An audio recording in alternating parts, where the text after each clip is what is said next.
¿Cómo es que un soldado, un hombre obsesionado con la gloria y el honor, termina convirtiéndose en un peregrino espiritual que literalmente cambió el mundo?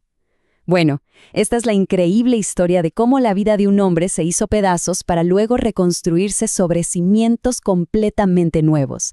Y lo mejor de todo, contada a través de sus propias palabras. Para empezar, conozcamos al protagonista de esta historia, Íñigo de Loyola. Y hay que ser claros, al principio de santo no tenía nada. Era un hombre totalmente consumido por la ambición. Su mundo entero giraba en torno a la apariencia, el honor y, por supuesto, la gloria militar. Todo lo que hacía era para inflar su ego y su reputación. Pero claro, ese mundo de vanidad, construido con tanto esfuerzo, estaba a punto de derrumbarse, y de la forma más brutal que se puedan imaginar. Todo ocurrió en la batalla de Pamplona. De un momento a otro, su carrera como militar y su vida como un galante cortesano se terminaron.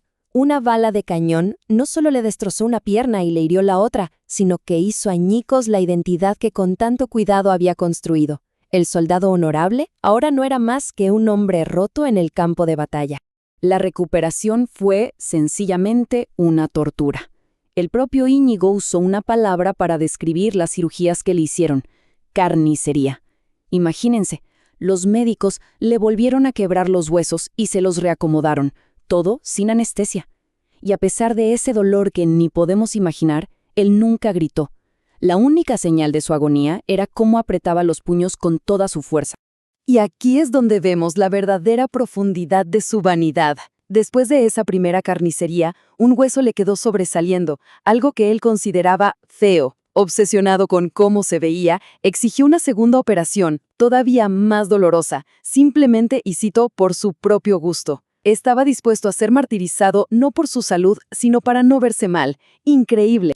Y es justo aquí, en esta recuperación lenta y dolorosísima, donde comienza el verdadero combate. Ya no en el campo de batalla, sino dentro de su propia mente. Atrapado en la cama, aburrido y desesperado por una distracción, pidió sus libros favoritos, esas fantasías de caballeros valientes y damas hermosas. Pero, sorpresa, no había ni uno en toda la casa. En su lugar, le dieron los únicos 2 libros que encontraron: Una vida de Cristo y un libro sobre la vida de los santos. Su mente, de repente, se convirtió en un campo de batalla. Por un lado, seguía soñando despierto con sus viejas fantasías: grandes hazañas militares, servir a una dama de la nobleza, ganar honor. Pero por otro lado, empezaba a imaginar una vida radicalmente distinta: imitar los sacrificios de San Francisco o irse de peregrino a Jerusalén. Y es aquí, en esta lucha interna, que hace su primer gran descubrimiento. Se dio cuenta de algo curioso. Después de fantasear con la gloria del mundo, se sentía seco y descontento. En cambio, cuando pensaba en imitar a los santos, se quedaba contento y alegre incluso horas después. Esta fue su primera lección en lo que él después llamaría el discernimiento de espíritus, o sea, la habilidad de entender de dónde vienen sus pensamientos y qué efecto tienen. El punto de quiebre definitivo fue una visión. Una noche, vio con total claridad a la Virgen con el niño Jesús. La experiencia fue tan potente, tan consoladora, que le dejó un profundo asco de toda la vida pasada. El cambio fue instantáneo, fue permanente. En ese momento, el soldado vanidoso había muerto. En cuanto pudo volver a caminar, Íñigo, que ahora se hacía llamar Ignacio, no perdió ni un segundo. Se lanzó de cabeza a vivir esa nueva vida que había imaginado en su cama de enfermo. Su primer acto fue profundamente simbólico. Pasó una noche entera despierto, en vigilia, frente al altar de Nuestra Señora de Montserrat. Ahí, se deshizo de sus ropas finas de noble, se las dio a un mendigo y se vistió con una tela de saco, áspera y humilde. Dejó su espada y su daga en el altar. Era su renuncia oficial a Íñigo, el soldado, para convertirse en Ignacio el peregrino.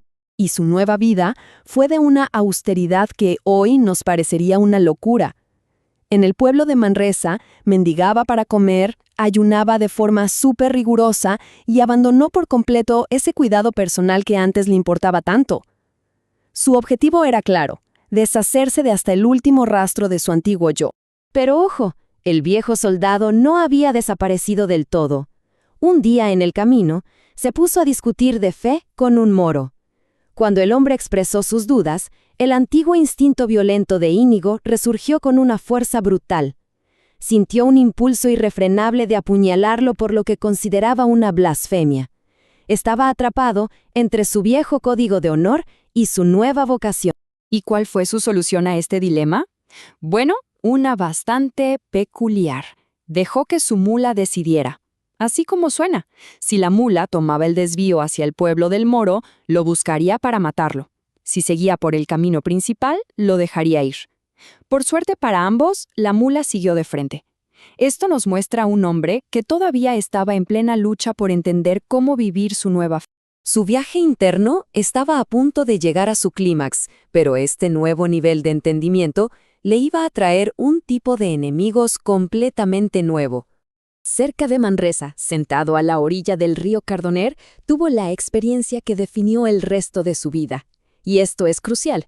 No fue una visión como la anterior, sino una gran claridad en el entendimiento. De repente, comprendió verdades espirituales y de fe con una profundidad tal que sintió que era otro hombre con otro intelecto. Todo le parecía nuevo. Pero claro, un laico, una persona sin estudios formales, hablando de cosas espirituales con tanta autoridad, eso levantó muchísimas sospechas. La Inquisición lo puso en la mira. Fue investigado y encarcelado una y otra vez, acusado de confundir a la gente y de enseñar sin tener licencia para hacerlo. Y sin embargo, una y otra vez, el resultado de las investigaciones era el mismo. Después de examinar su vida y sus enseñanzas hasta el más mínimo detalle, la conclusión oficial era clara.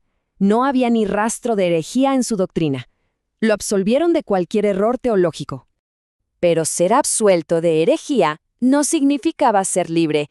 Irónicamente, el mismo veredicto que lo declaraba inocente venía con una condición, una letra pequeña que amenazaba con silenciarlo para siempre. Le prohibieron explícitamente hablar de teología, sobre todo de temas complejos, como definir qué era pecado mortal o venial, hasta que no estudiara formalmente por 4 años. Para las autoridades era una forma de controlarlo. Para Ignacio era una barrera que le cerraba la puerta a su misión. Esto lo dejó en una encrucijada total. Su único propósito en la vida se había convertido en ayudar a las almas, en guiar a otros. ¿Cómo iba a hacerlo si le habían quitado su principal herramienta, la palabra? Y su respuesta fue tan práctica como profunda. Si el obstáculo era la falta de estudios, entonces la solución era estudiar. La oposición no lo derrotó. Al contrario, le mostró el camino a seguir. Y esto demuestra su transformación final. De la asceta que rechazaba el mundo a un hombre que abrazaría la educación como el mejor medio para cumplir su misión. Su siguiente parada, la Universidad de París. La historia de Ignacio, que va de un hueso roto a una nueva visión del mundo, nos deja con una pregunta flotando en el aire. ¿De qué manera la crisis más grande de una persona puede convertirse en la fuente de su propósito más profundo?